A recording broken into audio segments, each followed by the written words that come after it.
ان شاء الله. اهلا وسهلا حاج اهلا بك يا باشا. تقول لي عريس وعروسه النهارده. الف مبروك لعروسه وعروسه، والف مبروك للاهلي، وربنا يحفظ مصر والوطن الغالي. الاهلي بقى احنا ما فيش اهلي وزمالك بقى هنا. انت زعلان ليه؟ نتكلم احنا عايزين فرح نعرف واحنا جايين نعمل لقاء حلو للفرح والعريس والعروسه ونكون مبسوطين على الهوا كده، على الهوا. انت زعلان ليه؟ عنصريات. انا مش زعلان، النقطة دي. انا مبسوط النهارده عشان خاطر العرايس الحلوه دي، العروسان والعرايس. انا عايز ما دخلناش في متاهات الاهلي والزمالك، احنا مش مبسوطين عشان طبعا قفشات الاهل، قفشات الاهل.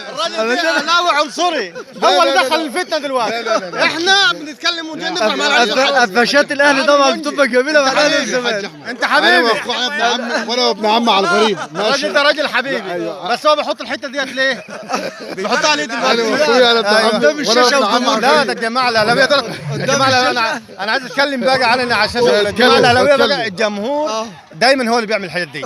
احنا كنا حلوين وقاعدين كويسين وفرحانين بالعريس والعروسه. ايه دخلنا بالاهلي والزمالك؟ كلنا شفنا الماتش وعرفنا. طب هل يا حاج مونجي دي مقصوده الاهلي والزمالك؟ لا مش مقصوده. انا بحب الاهلي وبحب الزمالك، بس انا لما يكون الزمالك بيلعب مع فريق من مصر. تحيا مصر يا عم الحاج. اي تحيا مصر، تحيا مصر طبعا. اول حاجه تحيا مصر الوطن. ايوه، وعاشت مصر حره طب مستقله. ممكن اسالكم سؤال بقى وانتوا الاثنين كده على الاهلي والزمالك؟ ايه رايكم في الناس اللي بتتكلم وتقول 11 ومش 11 لا. وشويه الكلام ده ربنا كله؟ يحفظ مصر. احنا لا لنا في ربنا يحفظ سياسة. مصر. ربنا يحفظ ربنا بلدنا يحفظ وعمنا وخلافنا. ربنا يحفظ بخير مصر وسلام. ويحفظ مالناش دخل بالحاجات القادة. الثانيه دي خالص. ربنا يحفظ مصر ويحفظ القادة، وربنا يعدها على خير.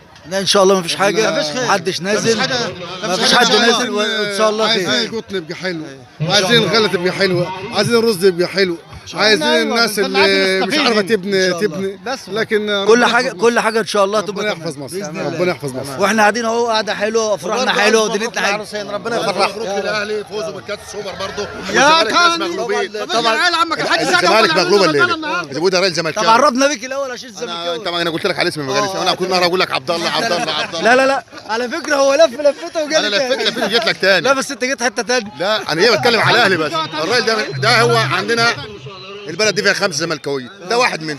هو بس؟ خمسه بس. خمسه بس؟ خمسه، هو ده واحد.